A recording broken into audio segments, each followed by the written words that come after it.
السلام علیکم ورحمۃ اللہ۔ غیر مقلدین اور بریلوی حضرات ما انا علیہ و صحابی کے تحت داخل ہیں یا نہیں؟ یہ میری بات یاد رکھیں، ما انا علیہ و اصحابی کا مطلب کیا ہے؟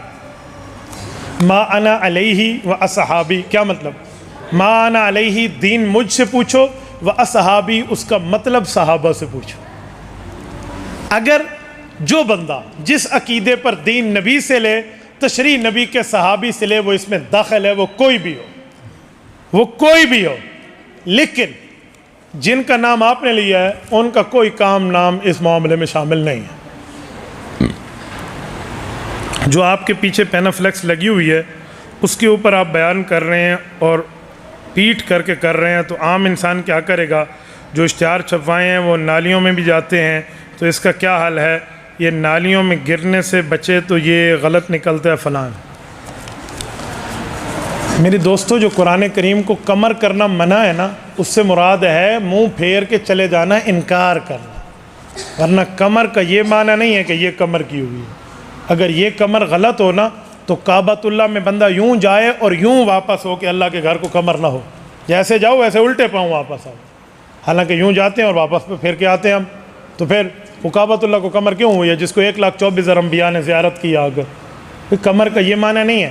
اگر عزت کا یہی معنی ہے تو پھر نچلے یہ جو 10 منزلہ بلڈنگ ہوتی ہے تو نیچے والی منزل والے اپنے پاس قرآن نہ رکھیں کہ اوپر بھی لوگ رہتے ہیں، تو مسائل آ جائیں گے، ٹھیک ہے؟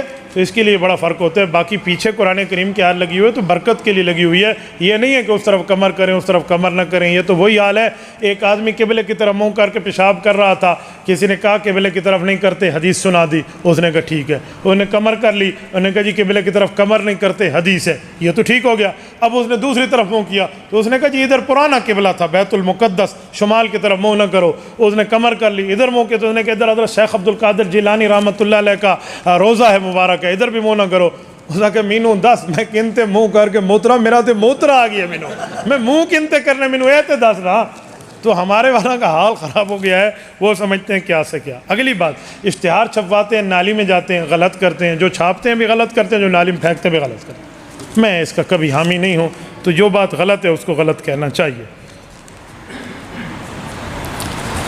اگر کوئی شوہر اپنی بیوی کو محرم مردوں سے پردہ نہیں کرواتا اور بیوی کرنا چاہتی ہے تو اس صورت میں بیوی ناپردگی کا گناہ ہوگا یا نہیں؟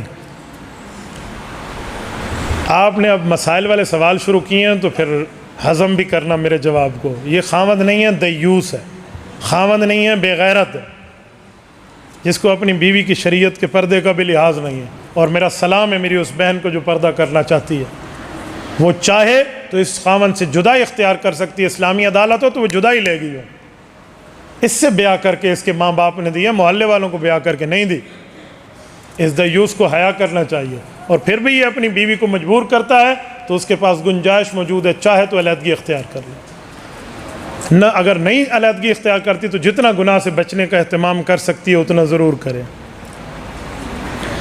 ایک رضا خانی کا کہتے ہیں کہ جس فتوے میں دیوبند کو کافر کہا اور نہ ماننے والوں کو بھی کہا، اس کا حوالہ بتا دیں اور صفحہ نمبر بتا دیں۔ میرے بھائی، اس کتاب کا نام ہے حسام الحرمین علی منہر الکفر والمین، نمبر 1۔ نمبر 2 جو ہے وہ حفظ الایمان ہے ان کی، ان 2 کتابوں میں ہے من شک فی کفرہم وعذابہم فقد کفر۔ اور اس کا صفحہ کون سا ہے؟ 10 پبلشر چھپے ہوئے ہیں، کسی کا صفحہ کیا ہے، کسی کا کیا ہے، کسی کا کیا ہے، چھوٹی سی کتاب ہے، اس کے آگے پیچھے آپ مولوی ہیں، اب صفحہ نمبر بدل بھی جائے تو بندہ حوالہ نکال سکتا ہے، کوئی مسئلہ تھوڑی ہے۔ ورنہ میں کہوں گا دوسرے پارے میں آپ کہیں قرآن کا صفحہ بتاؤ، تو قرآن کا آپ ڈھونڈ کے فہرست سے صفحہ نکال لیتے ہیں، تو حسام الحرمین کا بھی آپ صفحہ نکال لیں۔ 2 نکاحوں کو معیوب سمجھنا کیسا ہے؟ دوسرا نکاح ماں باپ کی مرضی کے بغیر کر سکتے ہیں؟ اللہ گار انہوں روٹی شناختی کارڈ نہ لفظی ہے، مینوں کہتے ہیں دوسرا نکاح۔ مرد ہے ہی وہی جو انصاف کر سکے۔ میری الحمدللہ 3 شادیاں اور 11 بچے ہیں، بیک وقت ایک دسترخوان پہ ہم کھانا کھانے والے لوگ ہیں۔ یہ تب آپ کو پہلی بیوی اجازت دے گی جب آپ اس کے ساتھ بیہیویئر ٹھیک رکھیں گے، محبت اور پیار والا رکھیں گے، اور اس کے حق نہیں کھائیں گے، وہ آپ کو دوسری شادی کرائے گی۔ اللہ کی قسم مجھے بیوی کہتی ہے یا عبد الواحد انا ازوجک الرابعہ انشاءاللہ تعالی، کہ میں آپ کی 4تھی شادی کراؤں گی۔ میں اللہ کی قسم کھاؤں تو اس پہ حانس نہیں ہوں، میں ایک اچھی جگہ میں بیٹھا ہوں۔ بیہیویئر ٹھیک رکھو، اس کے ماں باپ کی عزت کرو، اس کے بہن بھائی کو بھی عزت دو، وہ سمجھے کہ یہ دوسری کے پاس بھی چلا گیا تو میرے حق نہیں کھائے گا۔ ہم وہ لوگ ہیں جو دوسری آتی ہے تو مولوی صاحب پہلے انہوں کچھ میں مار کے ستا پیا تو پھر اس نے اجازت نہیں دینی نا، تو اسی لیے ماں باپ کی اجازت کوئی ضروری نہیں ہے، لیکن بیوی کو اعتماد میں لینا ضروری ہے، اجازت نہیں لیکن اعتماد میں لیں۔ یہ نہ ہو آپ دوسری کریں اور پہلی کے آپ حقوق کھا جائیں اور پھر پہلی کے حق کھائیں، تو یاد رکھیں اللہ کے رسول نے فرمایا پھر ایک سائڈ قیامت میں فالج ہوگی جب آپ آئیں گے۔ ایک مجلس میں 3 طلاق دینے سے واقع ہو جاتی ہے، مہربانی کر کے کوئی حدیث پاک بیان کر دیں۔ صحیح بخاری جلد نمبر 2 کتاب الطلاق باب من اجاز الطلاق الثلاث کے تحت حسبت علی بتطلیقۃ کی حدیث کو دیکھ لیں، حضرت رسول اللہ صلی اللہ علیہ وسلم کی حدیث موجود ہے، اور امام بخاری نے بھی یہی فرمایا کہ جب 3 طلاق دیں تو 3 ہو جاتی ہیں، اور اس کی دلیل قرآن حدیث سے یہی ہے، پوری دلائل اس کو کتاب الطلاق جلد نمبر 2 صحیح بخاری میں امام بخاری نے اس پر بات فرما لی ہے۔ مفتی صاحب B4U کمپنی، اس کے جائز اور ناجائز، مولانا مفتی محمد تقی عثمانی صاحب نے اس پر تفصیلی فتویٰ دے دیا ہے، بینکنگ کے معاملات میں وہ امام ہیں، آپ ان کے فتوے کو پڑھ لیں، ہم اس کو ناجائز سمجھتے ہیں۔ حدیث مبارکہ میں 72 فرقے آیا، کیا ان فرقوں میں اہل حدیث پر؟ میرے دوستو یہ بات یاد رکھنا، یہ جو 72 فرقے ہیں نا جو جہنم جائیں گے اور 73واں فرقہ جنت جائے گا، اس سے مراد بڑے بڑے فرقے ہیں، مثلا جیسے معتزلہ ہے، جبریہ ہے، قدریہ ہے، مشبہہ ہے، مرجیہ ہے۔ یہ جو فرقوں کے نام آپ نے لکھے ہیں نا، یہ کوئی معتزلہ میں داخل ہے اور کوئی قدریہ اور جبریہ میں داخل ہے، تو اس لیے ہر فرقہ علیحدہ علیحدہ نہیں ہے، بعض اوقات 20 فرقے بھی ایک بڑے فرقے کے تحت داخل ہوتے ہیں۔ اگر کوئی شخص کے پاس نماز میں سر ڈھانپنے کے لیے کپڑا موجود ہے لیکن وہ صرف کپڑا اسی لیے نہیں لیتا کہ میرے بال خراب ہوں گے، تو نماز میں مسلسل یہی کام کرتا ہے، اس صورت میں اس شخص کی نماز تو ہو جائے گی، سنت کے طریقے سے ہٹا ہوا۔ پھر تو میرے خیال میں اس بندے کو شلوار بھی اتار کے نماز پڑھنی چاہیے، کہ گھٹنے میں تو خراب ہو جائے گی استری جب یہ وہ کرے گا، سجدہ کرے گا، اور اس کو قمیض بھی اتار کے نماز پڑھنی چاہیے، کہ کف اور بازو بھی تو یہ سلوٹیں آ جائے گی اب نماز میں جائے گا، لہٰذا چولا ستھن باہر ہو رکھ کے کلّا نماز پڑھنا ہوگا، ہاں مزہ بھی آئے گا، 4 بندے اور بھی آ جائیں گے اس کی ترغیب کو دیکھ کر۔ حیا نہیں آتی ان بندوں کو، سر پہ کچھ رکھ کے نہیں آتے، پتہ نہیں کیا بات ہے۔ بابا ڈھانکا اسے جاتا ہے جس میں کوئی اوریجنل چیز ہوتی ہے، اوریجنل چیز ہے نا اسے ڈھانکا جاتا ہے، دماغ اوریجنل چیز ہے، ہم اس کو ڈھانک کے رکھتے ہیں، اللہ کے رسول نے ڈھانک کے رکھا ہے۔ تو صحیح بخاری میں موجود ہے، کان القوم یسجدون علی القلنسوۃ والعمامہ، امام حسن فرماتے ہیں صحابہ اور اہل بیت ٹوپیاں اور پگڑیاں پہن کے نماز پڑھتے تھے، تو یہ تو بہت اچھی بات ہے۔ حضور پاک تو نماز کے علاوہ بھی سر ڈھانکتے تھے۔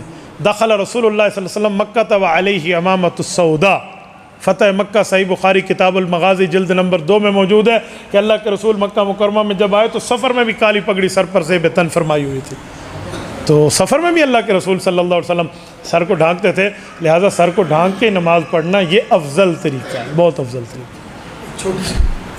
پہلے یہ چھوٹی سی پرچی کے جواب۔ 20 رکعت تراویح پر صحیح حدیث بتا دیں۔ مصنف ابن ابی شیبہ حضرت عبداللہ بن عباس رضی اللہ تعالیٰ کی صحیح حدیث موجود ہے، ان رسول اللہ صلی اللہ علیہ وسلم صلی فی رمضان 20 رکعۃ والوتر، کہ اللہ کے رسول نے رمضان المبارک میں 20 رکعت تراویح اور 3 رکعت وتر پڑھائے، تو حدیث پاک موجود ہے۔ ایک دفعہ دخل مقدر کرتے ہوئے سمجھا دوں کہ جو بندے کہتے ہیں نا کہ ہمیں 8 رکعت پڑھنی چاہیے، وہ بھی صحیح کہتے ہیں کہ 8 رکعت حدیث پاک میں لکھی ہوئی ہے، لیکن آگا لفظ لکھا ہوا ہے وہ چھوڑ جاتے ہیں۔ آگے لکھا ہو کہ وہ حضور پاک پورا سال پڑھتے تھے، ما یزید رسول اللہ صلی اللہ علیہ وسلم ولا فی رمضان ولا فی غیرہ علی 11 رکعۃ، کہ حضور پاک پورا سال 11 رکعت پڑھتے، 8 رکعت تہجد اور 3 رکعت وتر۔ تو لوگ کہتے ہیں 8 پڑھنی چاہیے، تو میں نے کہا بابا یہ تو تہجد ہے، پورا سال ہے، آپ تراویح کی بات دکھائیں گے تو اس حدیث میں تو صرف رمضان کا لفظ نہیں ہے، اس میں تو ہے ما کان یزید رسول اللہ صلی اللہ علیہ وسلم رمضان ولا فی غیرہ، پورا سال رمضان اور غیر رمضان پڑھتے تھے، تو لہٰذا یہ تو وہی حال ہوا۔ ایک بندہ کہے تراویح 3 رکعت پڑھیں، اسے کہو دلیل، وہ کہے گا بخاری میں حضور پاک نے 3 رکعت پڑھی ہے، ہم کہے کہ جی ہاں، لیکن وہ 3 رکعت جو ہے وہ مغرب کی نماز ہے، تراویح کی نہیں ہے۔ تو اسی طرح یہ 8 رکعت ہے، لیکن یہ عشاء کی نہیں، تراویح کی نہیں ہے، تہجد کی ہے۔ حضرت عمر رضی اللہ عنہ کے دور میں لوگ کہتے ہیں کہ حضرت عمر نے شروع کرایا، بابا حضرت عمر نے 8 کو 20 نہیں کیا تھا، حضرت عمر نے گھر سے مسجد لائے تھے۔ تو کہتے ہیں گھر کا مطلب حضور علیہ السلام نے فرمایا تھا لوگوں اب 3 دن میں نے پڑھا لی، چوتھے دن گھر میں پڑھو کہیں اللہ فرض نہ کر دے۔ صحابہ گھروں میں چلے گئے، حضرت عمر کا دور آیا تو حضرت عمر نے فرمایا مسجد میں آ جاؤ۔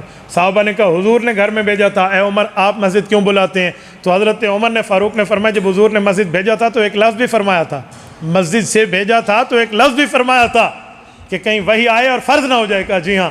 کہا اب حضور پاک چلے گئے، اب ختم نبوت ہے، اب وہی آ سکتی ہے؟ صحابہ نے کہا نہیں۔ تو کہا اس کا مطلب حضور نے اشارہ دیا تھا جب وہی بند ہو جائے پھر مسجد آ جانا۔ انہوں نے کہا کمال عمر، جہاں تیرا دماغ پہنچا وہاں ہماری سوچ نہ پہنچ سکی، لہٰذا آپ مسجد میں آ جاؤ۔ حضرت عمر تھی اے کم کی تھا تسی 8 9 کر دیتے ہیں، یوں نہیں ہے۔ تراویح پر آخری بات، تراویح نفل ہے تو پڑھنا تو سنت ہے نا حکمن جو ہے، تو حدیث پاک میں ایسا نفل پڑھو جو فرض کے برابر ثواب ہو، تو وہ کون سا نفل ہے؟ من ادا فیہ فریضۃ کان کمن من ادا فیہ تطوع کان کمن ادا فریضۃ فیما سوا۔ صحیح ابن حبان میں حضرت سلمان کی روایت ہے رمضان کے نفل باقی دنوں کے فرض کے برابر ہے نا؟ تو ہم دن میں کتنے فرض پڑھتے ہیں؟ 20۔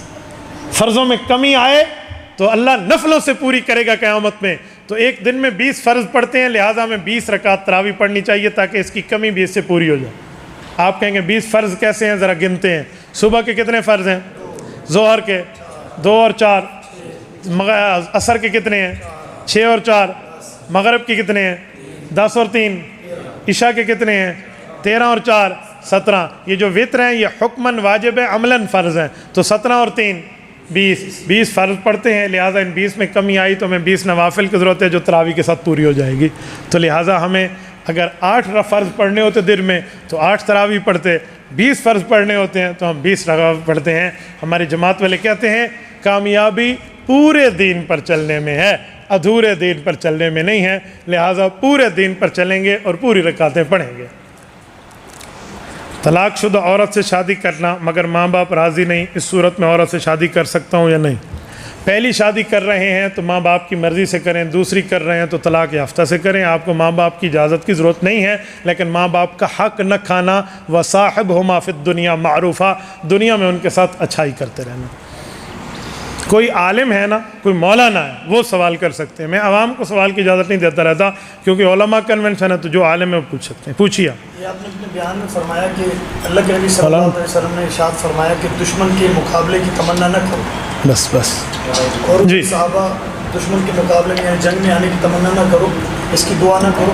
ادھر صحابہ جو ہے وہاں جا کے دعا کر رہے ہیں اور کہتے ہیں یا اللہ دشمن میرا مقابلہ کرے، وہ میرے اوپر حملہ کرے، میں اس کے اوپر حملہ کروں، اور وہ یوں کر دے میں یوں کر دوں۔ زبردست سوال ہے، بہتر سوال ہونا تو مجھے اندر سے خوشی ہوتی ہے، اچھے سوال کو اپریشیٹ کرنا چاہیے۔ میں پہلے ان کا سوال آپ کو سمجھائے دیتا ہوں۔ فضائل اعمال میں حدیث پاک موجود ہے، اس کی طرف اصل میں اشارہ کریں۔ حیاتی صحابہ میں حضرت سور من حیات صحابہ میں تو مولانا عبدالرحمن رافت پاشا نے لکھا ہے نا، حضرت شیخ زکریا رحمہ اللہ نے فضائل میں بھی اس کو نقل فرمایا۔ میں فضائل اعمال کو بطور دلائل اعمال پڑھتا ہوں، یاد رکھنا۔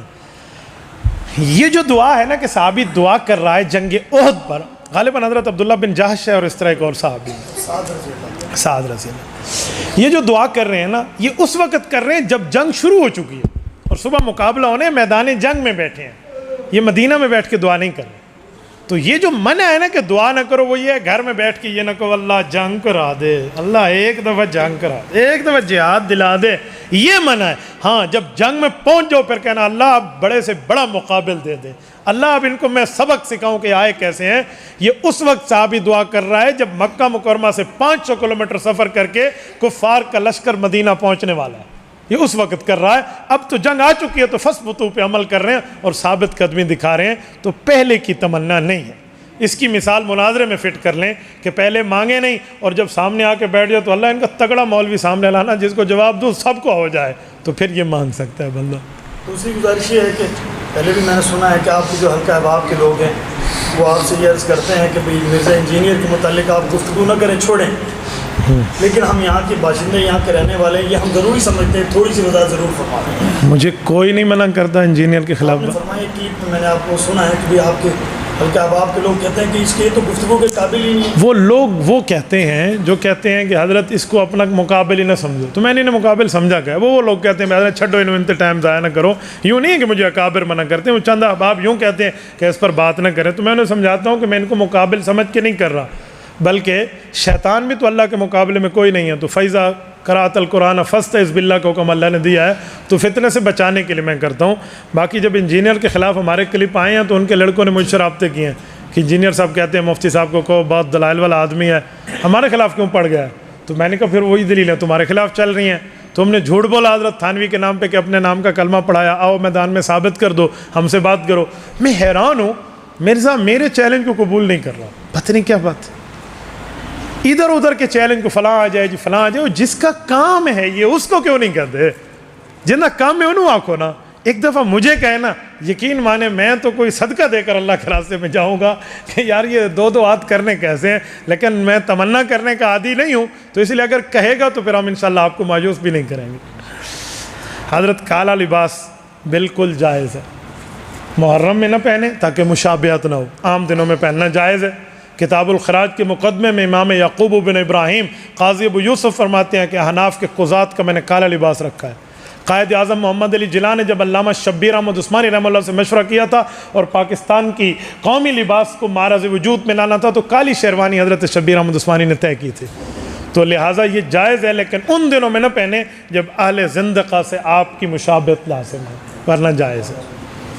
ٹھیک ہے، غیر کا مقلد اس کی تھوڑی سی غیر کے مقلد کا معنی ہے شیطان کا ماننے والا، غیر کہتے ہیں شیطان کو، غیر کا مقلد شیطان کا ماننے والا، کیونکہ جو کسی بزرگ کی نہیں مانے گا تو شیطان کی مانے گا نا، تو ظاہری بات۔ ان کو یہ بریلوی اور اہل ان کو مسلمان کہیں گے یا ہم تو مسلمان کہتے ہیں، میں تو ان کو کافر نہیں کہتا، تو مسلمان ہے، لیکن مسلمان کا مطلب یہ تھوڑی ہے کہ گمراہ مسلمان ہے یا ہدایت یافتہ مسلمان ہے، یہ فرق ہے۔ ٹھیک ہے، اہل حدیث کو جنازہ ہوتا ہی نہیں؟ میں تو ان کی امامت میں قائل نہیں ہوں، میں تو ایک رکعت کا بھی قائل نہیں ہوں، آپ 4 تکبیروں کے قائل ہیں۔